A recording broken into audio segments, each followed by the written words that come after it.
காவிரி நீர்பிடிப்பு பகுதியில் தொடர் கனமழை பெய்து வருவதால் ஒகேனக்கலுக்கு நீர்வரத்து அதிகரித்துள்ளது.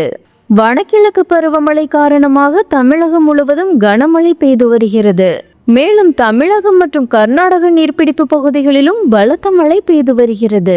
இதன் காரணமாக காவிரி ஆற்றில் நீர்வரத்து அதிகரித்துள்ளது.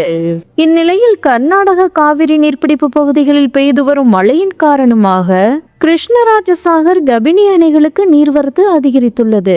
2 அணைகளும் முழுமையாக நிரம்பி உள்ள நிலையில் அணைகளின் பாதுகாப்பு கருதி கிருஷ்ணராஜசாகர் கபினி அணையில் இருந்து வினாடிக்கு 23,994 கன அடி தண்ணீர் தமிழகத்திற்கு திறந்துவிடப்படுகிறது.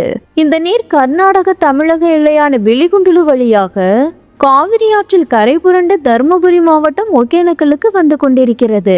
இந்த நிலையில் நேற்று இரவு ஒகேனக்கலுக்கு வினாடிக்கு 28,000 கன அடி நீர் வந்து கொண்டிருந்தது.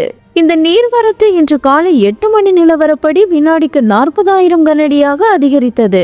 இதனால் ஒகேனக்கலில் உள்ள மெயினருவி, சினிஃபால்ஸ், ஐந்தருவி உள்ளிட்ட அருவிகளில் தண்ணீர் ஆர்ப்பரித்து கொட்டுகிறது.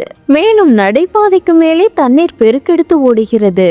தொடர்ந்து நீர்வரத்து அதிகரிப்பதன் காரணமாக ஒகேனக்கல் காவிரி ஆற்றில் குளிக்க விதிக்கப்பட்டு இருந்த தடையானது தொடர்ந்து 3வது நாளாக நீடிக்கிறது.